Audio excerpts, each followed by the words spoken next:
It's 11:47 p.m. on a Friday in Wilmington, Delaware. The DuPont research facility is nearly empty. Most scientists left hours ago, eager to start their weekends. But on the third floor, in Laboratory 7C, a light is still on. Dr. Gary Min doesn't notice the security camera tracking his movements. Doesn't see the timestamp being recorded as he approaches the document vault. He's done this 17 times before. 17 Friday nights, always alone, always careful. Tonight will be different, because 4 floors below him, in a windowless office, DuPont's head of corporate security is watching. And he's been watching for 3 weeks. What Dr. Min doesn't know is that the formula he's about to copy, the one worth over $1 billion, has been marked. Every page embedded with invisible tracers. And the moment he feeds it into that photocopier, his entire life will detonate. This is the story of how one of America's most powerful corporations caught a scientist stealing the most valuable secret in material science, and how that theft would expose a network of espionage that reached from Delaware to South Korea to the highest levels of corporate power. Jennifer Caldwell had been working in DuPont's corporate security division for 6 years. Long enough to know that most security work is mind-numbingly boring. Badge swipes, access logs, parking violations, the occasional escort for a terminated employee. This Tuesday morning started like any other. She scrolled through overnight access reports, half watching, half thinking about her daughter's soccer game that afternoon. Then something caught her eye. A name appearing in sections of the database. It shouldn't be. Dr. Gary Min, Polymer Chemistry Division. At 11:34 p.m. the previous Friday, he'd accessed the Kevlar archives. Nothing unusual there. Scientists often worked late. But Min worked in adhesives development. Why would he need documents about aramid fiber production? She clicked deeper. The previous Friday, same pattern. 11:41 p.m. Kevlar manufacturing. Specifications. The Friday before that, 11:28 p.m. Kevlar molecular structure patents. Her coffee went cold as she pulled 6 months of logs, 17 sessions, all Friday nights, all well after his colleagues had left, all focused on DuPont's most valuable intellectual property, the synthetic fiber 5 times stronger than steel that protected soldiers, firefighters, and police officers around the world. Tom, can you look at something? Her supervisor, Tom Brennan, walked over with his own coffee. He'd been with DuPont Security for 23 years. Seen everything. At least he thought he had. She showed him the pattern. Scientists are curious, he said, but his tone had already shifted. Could be legitimate research. Then why does he delete his browser history immediately after each session? Tom leaned closer to the screen. And look at this. Jennifer opened another window. His photocopy records. 47 pages copied on each of these dates. But there's no corresponding project documentation. No paper trail explaining why he'd need hard copies. Tom was quiet for a long moment. Then, pull his travel records. Bank accounts if you can get authorization. And Jennifer? Don't mention this to anyone else yet. She nodded, but her hands were already shaking slightly as she typed. By noon, they had another piece of the puzzle. Min had made 3 trips to Seoul in the past year. Personal vacation, according to his time-off requests. But the trips aligned almost perfectly with major patent filings from Kolon Industries, one of South Korea's largest chemical manufacturers and DuPont's primary competitor in the aramid fiber market. We need to call legal. Tom said quietly. Are we sure? No, that's why we need to call legal. Dr. Gary Min joined DuPont in 2017 with impeccable credentials. PhD in materials science from Seoul National University. Postdoctoral work at MIT, published in Nature twice. At 34, He was exactly the kind of talent DuPont's recruiters fought to secure. Archival-style footage. Men in lab coat. Working with equipment, laughing with colleagues at lunch. His supervisor at the time described him as enthusiastic, meticulous, and deeply committed to the work. He signed the standard non-disclosure agreement, the same 30-page document every researcher signs, promising never to disclose proprietary information. The same document everyone signs and most never think about again. For 2 years, Min was a model employee. He contributed to 3 patents in adhesive chemistry, won an Internal Innovation Award, mentored younger scientists. His colleagues described him as quiet but friendly, someone who stayed late not because he had to, but because he loved the work. Tone shifts. Music becomes more somber, but in the fall of 2018, things changed. Min's wife, Susan, was diagnosed with stage 3 ovarian cancer. The treatments were aggressive, experimental, and expensive. Even with DuPont's health insurance, the out-of-pocket costs mounted rapidly. $20,000. $50,000. More. His performance reviews remained strong, but colleagues noticed changes. He seemed distracted, stressed. He stopped attending social events, started working even longer hours, though his output had slowed. In December 2018, he was passed over for a promotion. A younger scientist, American-born, less experienced, was elevated instead. In January 2019, Min received a LinkedIn message from a Seoul-based recruiter. Would he be interested in consulting opportunities?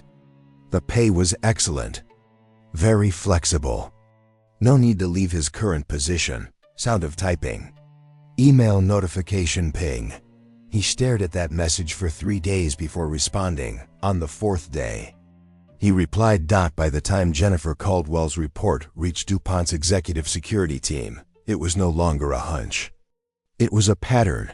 6 people sat around the conference table: security, legal, HR, and 2 representatives from the FBI's Economic Espionage Unit. The evidence was circumstantial but compelling. Unauthorized access, suspicious travel, photocopy records with no business justification, and something else: encrypted emails to addresses in South Korea, sent from Min's personal laptop on the company network. Can we prove intent to transfer? Asked Sarah Chun, DuPont's Associate General Counsel. Not yet, admitted FBI Special Agent Marcus Webb. We have access and copying. We need the handoff. We need to catch him transferring documents to a foreign entity. How long do we wait? Tom Brennan asked. As long as it takes. If we move too soon, he lawyers up and we get nothing. If we wait too long, the secrets are in Seoul and we're litigating for the next decade. Sarah finished. Agent Webb nodded. We need to mark the documents. Embed tracers. Let him take the bait and see where it goes. The room went quiet. Do you understand what you're asking? Sarah's voice was measured but hard. Kevlar represents 40 years of research and development. Annual revenues exceed $1 billion. Military contracts. Law enforcement. Industrial applications. If those specifications reach a competitor, if those specifications have already reached a competitor, we need to know, Agent Webb interrupted. And we need to prove it in court. Another long silence. The head of corporate security, David Hutchins, spoke for the first time. He was 62, ex-military, approaching retirement. This would likely be his last major case. Mark the documents. We'll set up enhanced surveillance. If he takes the bait, we'll know within hours. Sarah Chun looked at him. And if we're wrong? If he's just a curious scientist and we're destroying an innocent man's career over bad optics? Then God help us all. That afternoon, DuPont's document security team entered the Kevlar archives. They removed 12 specific files, the complete manufacturing specifications, including molecular structures, production temperatures, polymer alignment techniques, and quality control protocols. Each page was embedded with microscopic synthetic DNA markers, invisible to the naked eye but traceable with specialized equipment. The documents were placed in a specific section of the vault, easily accessible to anyone with MIN security clearance. Hidden cameras were installed, motion sensors activated, network monitoring intensified, and then they waited. March 15, 2019, 8:47. Eamon Nin arrives at work. Badge swipe captured. He smiles at the security guard, carries a thermos of coffee and a lunch bag. Normal March 15, 2019, 11:23. AM lab work. Surrounded by colleagues. Productive meeting about adhesive polymer chains. Takes detailed notes. Participates actively. Normal March 15, 2019, 6:15 p.m. Most colleagues leave. Min stays. Also normal, he often worked late. March 15, 2019, 8:42 p.m. Visits bathroom. On return, takes unusual route past Kevlar research wing. Pauses at directory board. Checks phone. Continues to his own lab. Possibly normal, March 18, 2019, 12:34 p.m. Parking lot. Min approaches his car during lunch break.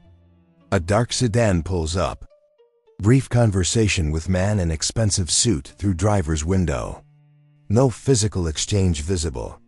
Man drives away. Min sits in his car for 7 minutes before returning to building. Not normal. For 3 weeks, Jennifer Caldwell watched Dr. Gary Min live 2 lives. The daytime scientist, competent, collegial, unremarkable. And something else. Someone who checked over his shoulder. Who varied his routine just slightly. Who encrypted personal emails and used Tor browsers on his laptop. Close surveillance footage. Min's face. Partially obscured, illuminated by laptop screen in darkened room. The FBI traced his digital footprints. Encrypted messages to Seoul-based accounts. File transfers disguised as family photos, but the file sizes were wrong. Too large for images. Too structured. They identified his handler, Park Jin-soo, a vice president at Colin Industries. Former chemical engineer. Current executive in charge of strategic materials acquisition. The pieces were assembling. But at home, a different story played out. Susan Min was responding well to her latest treatment round. Hope was cautiously returning. Their daughter, Emily, had been accepted to Princeton, her dream school. Financial aid covered tuition, but living expenses remained daunting. Min sat at his kitchen table late at night, laptop open, surrounded by medical bills and bank statements. His face illuminated by the screen showed something between determination and despair. In the surveillance van parked 3 houses down. Agent Webb watched through telephoto lenses. "He's going to run," Webb said quietly to his partner. "How do you know?" "Because if I were him, I'd run. He's in too deep to stop. Not deep enough to be safe. He's trapped. So what do?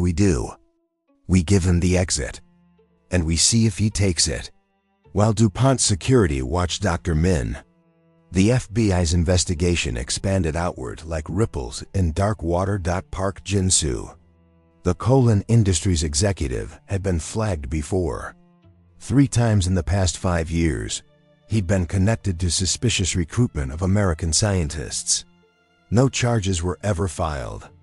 Insufficient evidence, but now they had digital surveillance, financial forensics, pattern analysis, and what they found was chilling. Min wasn't the first. Dr. Rachel Kim, formerly of DuPont's Polymer Research Division, had resigned in 2016 to pursue opportunities in academia.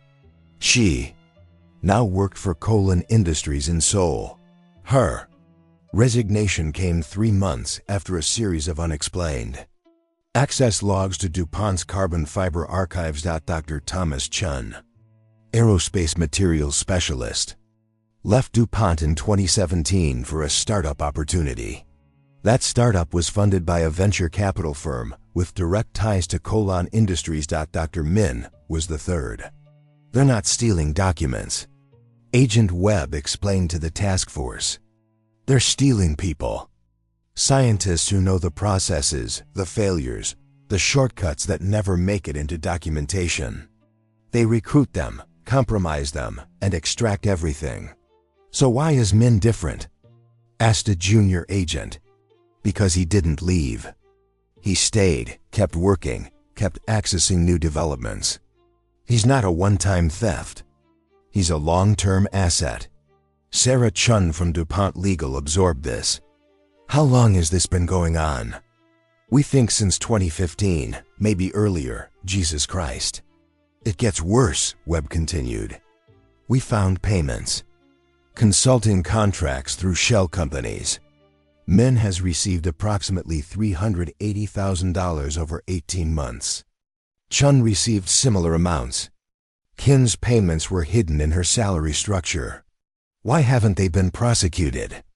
Because we couldn't prove the documents left DuPont's possession. We couldn't prove intent. The scientists either quit with knowledge in their heads, which isn't technically illegal, or we had no evidence of transfer. And now? Now we have Min, with marked documents, under full surveillance. If we can catch the transfer, we can prove conspiracy. We can go after Colin directly. We need him to make the handoff, Webb said. And based on his recent communications, we think it's coming soon.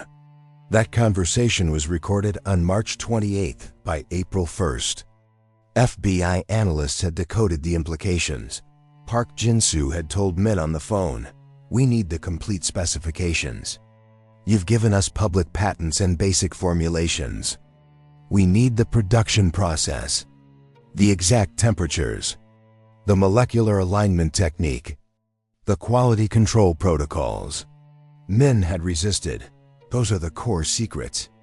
I can't access them without raising flags. You already have access. We know this. After a long pause, Min agreed. If I do this, we're done. No more, of course. One final delivery and all obligations are fulfilled. Plus the bonus we discussed. Seoul, Tuesday. Someone will meet you at Incheon. The travel arrangements were one-way tickets to Seoul for Min's entire family. Scheduled for April 15th, Tukku. Weeks after a symposium in Philadelphia where the exchange would happen, Colin Industries had purchased a home in Seoul's Gangnam District, title held in a shell company. But utilities registered to Susan Min's maiden name. Min wasn't just selling secrets. He was defecting. His colleagues noticed the changes. At a team meeting, he forgot his own project details. During lunch, he stared at his food without eating. He started arriving late, leaving early, making excuses. "Gary, you okay?" asked his lab partner, Dr. Sarah Martinez. "You've seemed really off lately." "Just tired." "Family stuff. Your wife doing all right?" Yeah, she single quotes us ... better. Treatment's working." "That's great. Really great." He couldn't meet her eyes. That night, Min sat in his home office, daughter asleep upstairs, wife resting after her treatment session. He opened his laptop and stared at the encrypted message from Park. Final specifications required by April 12th. No extensions. Confirm receipt. His hands hovered over the keyboard. In his mind, Emily's acceptance letter to Princeton. Susan's improving test results. The house in Seoul with a yard and no medical debt. A fresh start where no one knew what he'd done. He typed, "Confirmed. Will deliver." Then he booked a vacation day for Friday, April 12th, the day he'd copy the documents. The day his life would end. April 12th, 2019. DuPont facility. Evening descending into night. At 6:47 p.m., most of DuPont's research staff headed home. Friday evening. Weekend plans. Normal departures. At 7:23 p.m., Dr. Gary Min sent his wife a text. Working late. Don't wait up. Love you. At 8:15 p.m., he sent a different message to Park Jin-soo. Tonight. Will confirm when complete.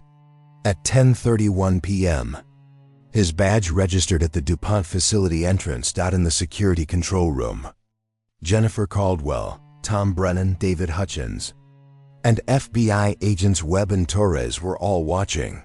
Subject entering building, reported the security officer monitoring the feed. Agent Webb checked his watch. Surveillance units in position? Affirmative. 6 teams. 2 on building perimeter, 4 mobile for pursuit if needed. Jennifer, you're sure about the marked documents? She nodded. Section 7D of the Kevlar vault. 12 files. Every page tagged. They watched Min move through the building. Empty hallways. Fluorescent lights. His footsteps echoing on tile floors. He took the elevator to the 3rd floor. Walked down the corridor toward the research archives. Used his badge to access the secure section. He's at the vault, Tom Brennan said. Min entered his access code. The vault door clicked open. He stepped inside. They watched him scan the shelves, locate Section 7D, pull the marked files. That's it, Webb said quietly. He's got them. Min carried the files to the reading table. Opened the first one. Flipped through pages slowly. His hands trembled slightly. He's checking them, Jennifer observed. Making sure they're what he needs. For 90 seconds. Min simply read, verifying. Then he stood, gathered all 12 files, and walked to the photocopier in the corner of the archive room. Min stood frozen for 15 seconds. Just standing there, documents in hand, staring at the machine. Come on, Webb muttered. Don't get cold feet now. Min placed the first document on the glass. Closed the lid. Pressed start. The machine whirred to life. Page 1. Page 2. Page 3. Count the pages, Webb ordered. Document every single one. 47 pages from the first file. 51 from the second. 39 from the third. Min worked methodically, carefully, replacing originals precisely where he found them, folding copies and placing them inside his jacket. The entire process took 12 minutes. When he finished, he stood in the archive room for another long moment, looking around, maybe saying goodbye to a life he was about to leave behind. Then he whispered, so quietly the microphone barely caught it, I'm sorry. He exited the vault, secured the door, walked back down the corridor. He's moving to exit, the security officer reported. All teams, subject is mobile, Webb radioed. Do not intercept. Repeat, do not intercept. We need the handoff. At 11:47 p.m., Min left the building. Got in his car. Sat for a moment before starting the engine. Then he drove away into the rain. 6 unmarked vehicles followed at careful distances. Where's he going? Hutchins asked. Webb checked his phone. Park Jin-soo checked into the embassy suites off I-95 3 hours ago. Room 412. That's 20 minutes from here. Yeah, they watched the GPS tracker on Min's vehicle move through Wilmington's empty streets. Jennifer Caldwell felt her stomach tighten. This is really happening. This is really happening, Webb confirmed. At 12:04 a.m., Dr. Gary Min's car pulled into the hotel parking lot. He chose a spot away from the entrance, partially obscured by a maintenance shed. From 3 different vantage points, FBI surveillance teams watched. Min sat in his car for 8 minutes. Not moving. Just breathing. At 12:12 a.m., a black Mercedes sedan entered the lot. It parked 3 spaces away from Min. Park Jin-soo emerged. Expensive suit. Calm expression. He didn't rush. Min got out slowly. They met in the space between vehicles. No handshake. No greeting. The exchange took 47 seconds. Min reached inside his jacket, removed the folded documents, handed them to Park. Park opened the envelope briefly, used his phone flashlight to scan the first few pages. Nodded. He handed Min a smaller envelope. Min opened it. Cash was visible, and something else, what looked like airplane tickets. "Seoul Tuesday," Park said in English. His voice was matter-of-fact. "Someone will meet you at Incheon Airport. They'll have the details for the house." Min nodded. "Your country thanks you," Park added. Min's face showed something then. A flicker of emotion. "Which country?" he asked quietly. Park didn't answer. He returned to his car. Min stood there, envelope in hand, rain soaking through his jacket. Then the world exploded into light and sound. FBI. Hands where we can see them. Tactical lights blazed from 6 directions. Agents emerged from vehicles, behind dumpsters, from the hotel entrance. Weapons drawn. Commands shouted. "Get on the ground, now!" Park froze, envelope still in his hand. Min didn't move. Didn't run. Simply closed his eyes. "Dr. Gary Min, you are under arrest for violations of the Economic Espionage Act, theft of trade secrets, and conspiracy to commit industrial espionage. You have the right to remain silent." The words continued, but Min wasn't hearing them anymore. He was thinking about Emily, about Susan, about the moment he'd replied to that LinkedIn message 16 months ago. The moment everything started. The moment it was always going to end like this. Dr. Gary Min was processed at 2:47 m. Fingerprinted, photographed, read his rights 3 times. He was offered a lawyer. He declined. At 4:15 a.m. FBI Special Agent Marcus Webb entered the interrogation room with a folder 3 inches thick. He sat across from Min and said nothing for a full minute. Min spoke first. "Can I call my wife?" "Not yet." Webb opened the folder, spread photographs across the table. Surveillance images, document copies, financial records, email transcripts. "We've been watching you for 7 weeks, Webb said. "We know about the payments, the trips to Seoul, the house Colin bought for your family. We know about Park Jin-soo and the network. We know about Rachel Kim and Thomas Chun." Min stared at the photographs. "The documents you copied tonight were marked," Webb continued. "Every page contains traceable synthetic DNA markers. We can prove they came from DuPont's vault. We can prove you transferred them to a foreign agent. We have you on 17 counts of industrial espionage." "How long?" Min asked quietly. "Federal guidelines suggest 15 to 20 years.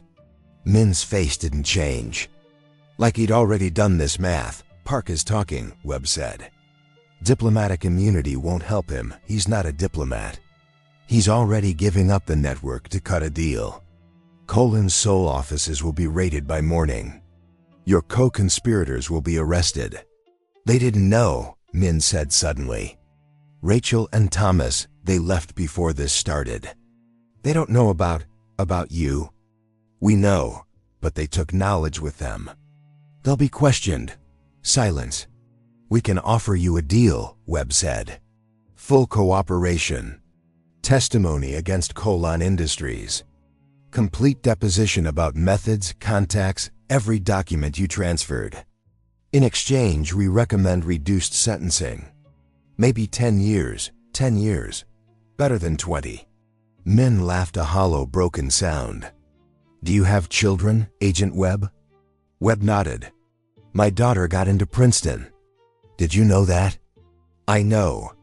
I was going to tell her I'm proud of her. That she earned it. That she should go and not worry about money." Min's voice cracked. "Now I get to tell her from prison that her father is a traitor. You could have asked for help. DuPont has assistance programs. Financial counseling. You had options. Did I?" Min looked at Webb directly for the first time. My wife was dying. Bills were crushing us. I watched her suffer because we couldn't afford the best treatments. You want me to say I had no choice? I did. I chose this. But you want to know the truth? When someone offers you $400,000 to save your dying wife, you don't think about anything else. You sign your name. And the other $300,000? The house and soul? The first-class tickets? Min looked away. Yeah, that part. That part I can't justify. On September 23, 2019, Dr. Gary Min pleaded guilty to 7 counts of economic espionage and theft of trade secrets. He was sentenced to 15 years in federal prison. No parole eligibility for 7 years. Colon Industries faced a civil lawsuit from DuPont, seeking $920 million in damages. The case settled for an undisclosed amount in 2021, with Colon admitting to conspiracy to steal trade secrets. Park Jin-soo was arrested but fled to South Korea before trial. He remains there beyond U.S. extradition. DuPont implemented sweeping security overhauls. Background checks intensified.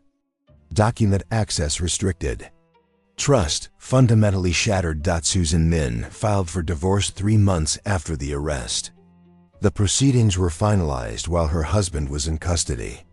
She sold their home, moved to California, changed her phone number. Emily Min deferred her Princeton acceptance, enrolled at a smaller school under her mother's maiden name. She changed her own name legally in 2020. When asked about her father, she tells people he's dead. DuPont executives celebrated the conviction, called it a victory for American innovation, proof that their security systems worked. But privately, they asked different questions. How many others got away? How much was already gone? The paranoia persists. Scientists now work under constant surveillance. Collaborations suffer. Innovation slows. Trust becomes a luxury no corporation can afford. And in Seoul, despite everything, Colon Industries eventually developed their own aramid fiber alternative. Different process, different chemistry, perfectly legal. Min's theft accelerated their timeline by 18 months. Maybe 2 years for that. He gave up 15 years, his daughter's name, his marriage. Everything. Industrial espionage costs American companies an estimated $600 billion annually. The FBI investigates thousands of cases. Most never become public. Many are never even detected. For every Gary Min who gets caught, 10 others operate successfully. They don't look like movie spies. They look like your colleague, your lab partner, the quiet scientist who stays late and does good work. A former DuPont security official said, "We caught one. We stopped one network. But I lie awake wondering how many did we miss? How many are still inside?" An FBI counterintelligence agent admitted, "For every case we successfully prosecute, there are 10 we can't prove. 20 we don't even know about." The math is terrifying. A corporate ethics professor observed, "We've built a system where medical bankruptcy is common, where corporate loyalty is expected, but job security isn't guaranteed, where we're shocked when desperate people make desperate choices. We punish the symptom and ignore the disease." The questions remain uncomfortable. Who is the villain in this story? Is it Gary Min, who chose money over honor? Is it Colon Industries, who weaponized desperation? Is it DuPont, who owns knowledge and demands absolute loyalty? Or is it a system that can bankrupt a family for trying to cure cancer? What would you do? Not hypothetically. Not a BSTRACTLY.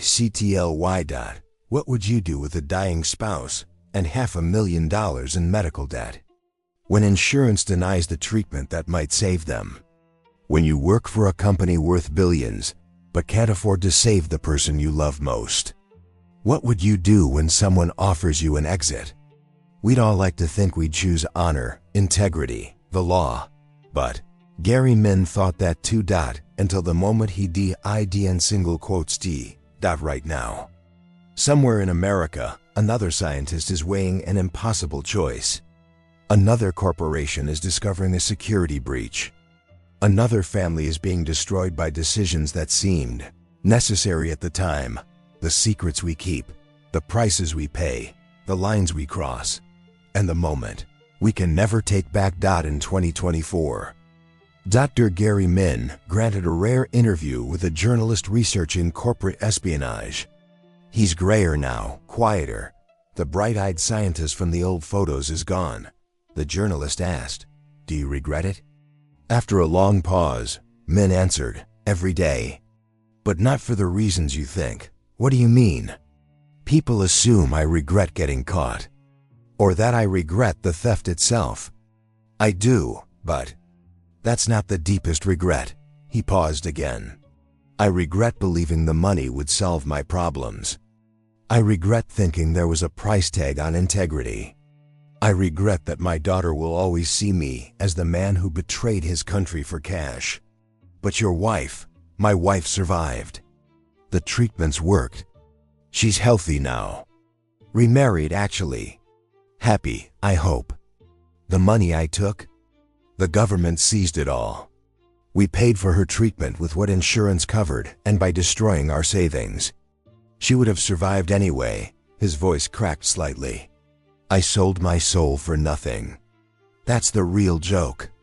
I convinced myself I had no choice. That I was the hero of my own story, doing whatever it took to save my family. But I did have a choice. I just couldn't see any other option. And that's not DuPont's fault. That's not Korea's fault. That's on me." "What do you think about during the day?" "I think about the moment I replied to that LinkedIn message. If I could go back, if I could just not press send, everything would be different. My daughter would have a father. My wife would have a husband. I'd be in a lab somewhere, doing work that matters." He looked directly at the camera. "I think about all the other scientists out there right now, looking at messages like the one I got. Feeling desperate. Feeling trapped. And I want to tell them don't. Whatever you're facing, don't. Because once you cross that line, you can never come back. And the person you thought you were?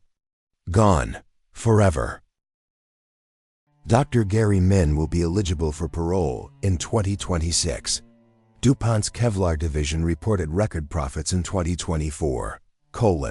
Industries continues to operate globally, with aramid fiber production facilities in 5 countries. The key. FBI's Economic Espionage Unit estimates that 80% of corporate theft cases go undetected. Susan Min declined to be interviewed for this documentary.